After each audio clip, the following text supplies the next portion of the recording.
I've just got a few things to talk to you about before you take your puppy home for the first time. Crate sizes. This is probably the standard size crate for a puppy that size. It's good for dogs, puppies up to 10 pounds. However, I think it's a little too long. Realize you're going to be taking home about a 5-6 pound puppy, a little bit bigger than the palm of your hand, and that gives puppy enough room to sleep on one side and pee and poop on the other side. So although that's roughly the recommended size, I think it's too long actually. The rest of the dimensions are fine. So what I like to do is get the next size larger kennel crate. I've got these. It's an older design. This is the newer, more commonly available design, made by many manufacturers. It's all the same design. I think the patent ran out on it. What I do though is just take common plexiglass. I get cut at the local hardware store. The big box stores will do it too. Drill 4 holes in the corner, baling wire, and I'll just take this and place it in about 1/3 of the way in. Right about there. And I'll just simply drill 2 holes in each side, and I'll take that baling wire and feed it through, and I'll run the baling wire through these holes that are up here, all 4 sides. Make sure it fits tight in the corner to corner. That's so the toy, your dog's toy, doesn't roll through there. Ask me how I know that. Also resist the urge to use plastic zip ties in there. Ask me how I know that too. Yes, I tried it one time, and a little bitty puppy sure enough went and ate those, bit those plastic zip ties, and they were gone right away. So you got to use metal. This is a little more rounded. Not sure why they made the design like that. So the plexiglass has to be cut a little bit more tricky. I'm going to be doing that this week for the first time. First time I'm ever using this particular size crate. Plexiglass comes in 2 sizes, 1/8 inch or 1/4 inch. Use either one. The 1/8 inch is lower cost obviously, and it'll work just fine. As your dog goes into an adult, this is the plastic crate I like to use for an adult blanket. By the way, this one's good for up to 20 pounds, it says. And then you could, so you're only going to end up buying 2 crates this way.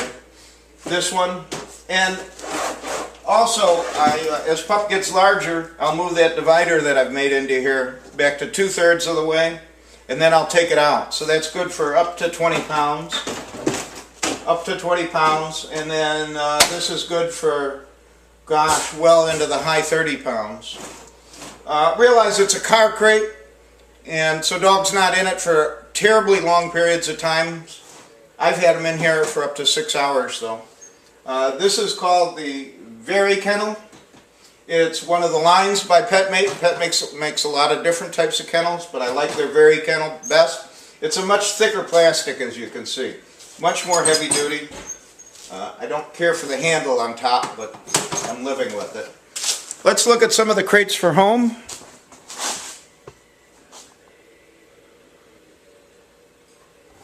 These are the wire crates I like to use for home. They all come with a divider. They should come with a divider. Make sure the one that you buy comes with a divider in here. And again, I've got this one about 1/4 of the way back. This is, they measure these size all by front to back. And this is a 24-inch crate. This will take your puppy, again, up to almost adult size. You may not even need the larger crate because your puppy dog may be housebroken by then and won't need to crate it anymore. If you do want the adult size, this is the adult size. I believe it's a 36-inch. It is. There's also one in between, a 30-inch. And that's good for smaller adult-sized boykins.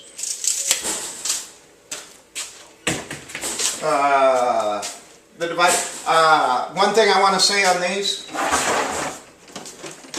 there is a model out there that has a double door. In other words, it opens from the left, and then it'll also have the same clasp on the right, and it'll open that way. It sounds good, but in implementation, it's no good. It's always constantly falling off because it's not held in there good enough. I don't know why, but just because everything's spring-loaded on each side, it just seems to be constantly falling off. So I don't think it works good. These also come in a double door. They have a side door on these. And it sounds like a great idea. You can have a crate that opens on the front end and on the sides, one side. But again, in implementation, it's a bad idea because of the divider. The door actually fits on the outside of the crate, and you actually have to push this divider out to move it every time. And I do move it one rung at a time on the crate. And when you have that door in there, you even have to push even extra hard to get this to move and clamp and unclamp from there, that the door is not worthwhile. And I never use the side door anyways, although there are some situations that make it happen. Large crate, nothing else to say about. Gives an adult dog plenty of room to sprawl out. The smaller crates, smaller sizes, again, you just want to give a puppy enough room to go in, stand up, turn around, and lay down. That will force them to hold their bladder as long as they can, because it's their natural instinct not to dirty their den. This is the Lixit crock that I like for the wire crate at home. You feed your pup in the crate. It makes the dog more friendly, more welcoming to the crate. They accept the crate better if they're fed in the crate. I like the Lixit bowl because the bowl, if you get one of the stainless steel bowls, it becomes a toy for them after a while, and you hear a clanging mess. This, they can't do it too nearly as easy.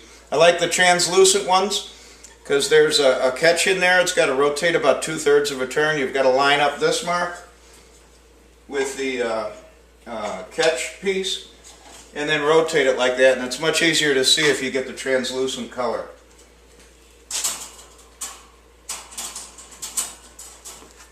I've got a few more things to talk about. I always do, though. Twinkie, did you want to come help me?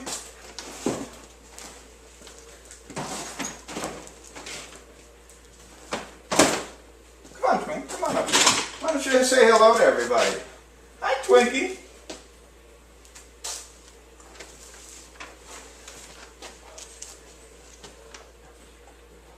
What's that? Did you say you have a secret to tell me? What's your secret?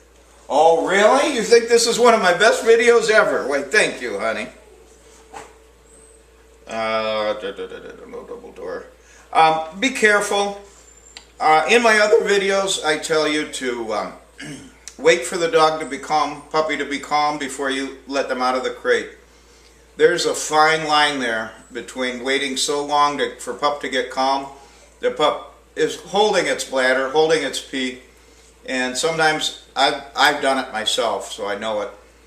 You'll be waiting for pup to get calm, and they've just got a burst. They pee right in the crate, which creates a whole nother problem for you.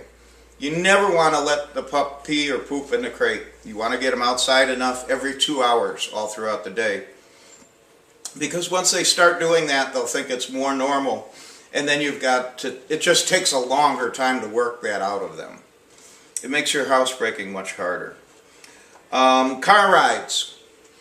Take your dog is already acclimated to the crate by the 2 car rides that I've given them to my vet for their healthy exams. And also the car ride home with you and time in the crate home with you. Puppy's already used to it. Keep that up. Take puppy with you everywhere you go. I like to take puppy to the bank especially. They get socialized with the tellers there. They love to see them. Auto parts store, hardware. Any place that allows puppies, dogs to come in, take them in. Post office. I'll hold them right in my arm, take them into the post office. But keep them used to car rides and give them a lot of car rides. If you wait a month or 2 when it's time for their first vaccination, you're more likely to get a car sick puppy, because now a whole month has gone by and they're not used to the crate anymore. So keep it up. Keep giving them regular car rides as much as you can. Several a day if you can. I've had several questions on the Wonder Lead. The Wonder Lead is not for use on puppies under 7 or 8 months old. However, the techniques that you see in my Wonder Lead video, which are, you never pull back on a puppy or a dog. the natural DNA in their instinct is if something's pulling them back, they're going to pull forward. So that's why pulling back on the leash on a dog that's pulling forward never works. So what you do is you change that motion and you pull up and go tap, tap, tap, tap, tap like this. Now that's a wonder lead method, and it has a specific way that it works. But you can also do that with a regular leash on your puppy. So you can use the wonder lead methods on your puppy, but you cannot use the wonder lead on a young puppy. Puppy leads, get any kind of a standard flat leash. It doesn't really matter what it is. Buy one of the lowest cost ones, but I like the flat ones. Also get them with the largest clasp that you can. I would consider this clasp a little small. It's a little smaller than the size of my thumb. The smaller they are, the harder they are to work, and some of the puppy ones have a clasp that's half that size, and they're near impossible to work a clip on and off. The leash I like to use is a slip lead. Come here, Twinkle, I need you. Will you help me, please? And it just slips on and tightens up over their neck. And it slips right off then too. I just like it because it's easy. The only drawback is if a dog wants to get away from you, they can turn around backwards and they can pull themselves out of it. So you may want the clip-on type of leash that clips onto the D-ring, onto their collar. That's just your own decision. But I use this all the time for all of my dogs, just because it makes it easier for me. Let's go on to talking about collars. Puppy collar. This is one of my color collars to identify different puppies, so it's not one that you'd want to buy, but this is the size you're going to need, about 9 inches. And I just wanted to show that to you as a demonstration. Here's a leather puppy collar that I like. It's 3/4 of an inch. And the first hole is right at 9 inches.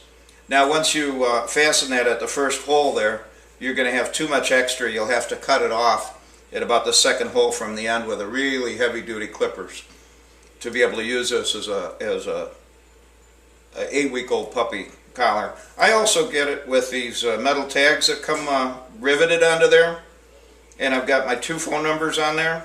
I indicate a reward in my city and state, and I also say needs medicine. None of my dogs need medicine, but I'm thinking if one ever got away, somebody sees dog, puppy needs medicine, they're more than likely to call the phone number. I never put the name on there, so anybody that does find your pup, hopefully you'll never lose your pup. Gosh, I've never lost one yet. Twinkie, can you come here again and help me? I'll just show you the adult collar real quick. Come on, honey, I want to show you your adult collar. Come here. Let me show you your adult collar. Will you turn your head away for me? There. She's got the 1-inch one. Again, thick, heavy leather. It's also got the metal tag on it. Right there with the same information. Okay, thank you very much. You've been really helpful. Thank you for your kiss. Wonderlead, large clasp, collar size 9-inch. These collars, I don't remember which one I bought them at, but there's really only 3 stores you're going to need to buy things from, online stores. And that's also for routine stuff. Chewy.com is great. There's Lion Country Supply, Gun Dog Supply, and Gun Dogs Online. All 3 of them sell high quality stuff. So I've never gotten a bad thing out of them. And you buy from PetSmart, Petco, Walmart, and they're trying to sell the absolute lowest dollar cost, and it's crappy stuff usually. I've had the stainless steel bowls rust out on me, where I've never had that happen with the stainless steel bowls from these people. I did have to go to one other place, Max Prairie Wings, one time to get one thing that these stores didn't have. But across the board, these 3 stores will have everything you need, and it's all quality merchandise. Going to cost you a few more bucks, of course, than what Walmart has it for. Just a couple more things here. I show you in another video where I send you home with a small paint roller. I send you home with an Nylabone. So you've already got a chew toy. I've sent you home with a bag of food. I send you home with a retrieve object, a paint roller, to start retrieve right away the day you get home. So the only other things you really need are 2 stainless steel bowls, a leash, and a collar. And avoid buying all that thousands of millions of things they have at Petco and PetSmart. You don't really need any of that. All that's been designed by people to sell to people to get more money out of your pocket. So just buy the few things I've told you about. The other thing you will need is a check cord. This is called a puppy check cord. And it's about half the size, half the length. I'm going to guess it's about 15 feet. My adult check cords are about 30 feet. This is also much smaller than my adult check cord. But you're going to want to use this as you get out of the hallway with your fetch training, and I'm going to get into that right now. Anything you want to add, Twinkle?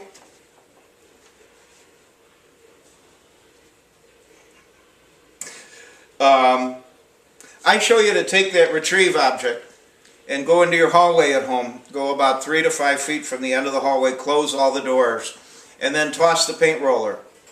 Again, maybe just about 3 feet in front of puppy. Do this from the first day home. There's 2 things you need to do with your puppy. Get them crazy about fetch and willing to walk into the water. While I'm on that subject, tangent for a minute. You want your puppy to walk into the water. Never take puppy out into the water and let puppy swim to shore. That's not teaching your puppy water's a cool place to go to. That's scaring your puppy to get out of the water. Trust me, I've seen it done. Where was I at? Oh, the paint fetch. Don't be surprised at first when you set your puppy down in the hallway and it's after you properly aired them outside, so you're not going to get an accident in the house. A mistake. I call those mistakes. And they're a mistake on the human part because the puppy didn't make any mistake. And they didn't make an accident either. Anyways, you're going to go do your paint fetch training, paint roller fetch training. And I use a paint roller because it's soft. They like to put it in their mouth. And it's the small ones. But again, I give it to you. You've got it in a goodie bag that I send home with you. At first, when you do it, puppy may be more interested in the smell of the floor, the environment. Don't worry about it. Just toss that paint roller. Eventually, they'll learn what that is and they'll get used to the smell. Shouldn't take but half a day. Maybe not at all, maybe a day. And toss that paint roller. It's in their natural instinct to chase anything light colored that's going away from them. It's how they put food in their belly in the wild. So they will chase it. All you have to do is keep dropping it. And if you have to, drop it right in front of them. All you want them to do is pick it up, hold it in their mouth. If they come back to near your hand, if they drop it, everything's fine. Lots of love and praise for just bringing it back to the area near you. Now, the mistake, and the point to this story here, is I've seen a lot of people, after they get it down good in the hallway, and they back up 10 feet, 20 feet if you have a long enough of a hallway, and then they go right to their living room. And the problem with that, without the check cord, and the problem with that is soon, so I want to say sooner or later, but sooner probably, puppy will learn to play the game keep away. And you never want to let puppy play keep away with a fetch object. So after you're out of the hallway, you're in the hallway so puppy can't play keep away with you. And then you're going to go, if you want to go to your living room, or you can go outside at that point. Once you've got puppy regularly, enthusiastically retrieving for you, and you're going to do that for just 3 repetitions, 3 times a day, so just 9 times a day. Then you're going to want to do this in your living room with a check cord on, or outside with a check cord on. And the check cord also gives you the ability to avoid letting puppy play keep away with the fetch object, because you can reel puppy in. So never throw it farther than the end of the check cord. Again, this check cord's about 15 feet, so you only want to throw it about 12 feet out there. Puppy gets bigger, get the bigger adult check cord, and you throw it 30 feet at that time. Always have control. Don't let puppy have control. You decide, as a leader, you decide when to start training and when to end training. That's how you leave puppy. Every single training session, you have a certain design that you want out of that, a certain plan for it, and then you train for that, and then you end it, and you leave it on an up note, and you leave puppy wanting more training. In other words, you don't let Junior out in your backyard throwing fetch for him 50 times Puppy's going to get tired of it and not want to do it anymore. Other than that, I've covered everything I want to cover here. Just one thing, the day you're coming to pick up your puppy, please call me the night before just to confirm and let me know that you're going to head out in the morning or are already nearby in a local motel. And then when you're about an hour away in the morning, do give me another call at that time just to let me know that you're 1 hour out. And if you stop and get gas or something and you're delayed along the way, just, gosh, you've got your phone because you already called me at 1 hour away, let me know. Because I'm waiting right at my driveway for you. And if you're going to be late, just let me know. Leave a message on my machine if you have to. Because I'd rather be working and doing something else. I could be out training 2 or 3 dogs if you're running late.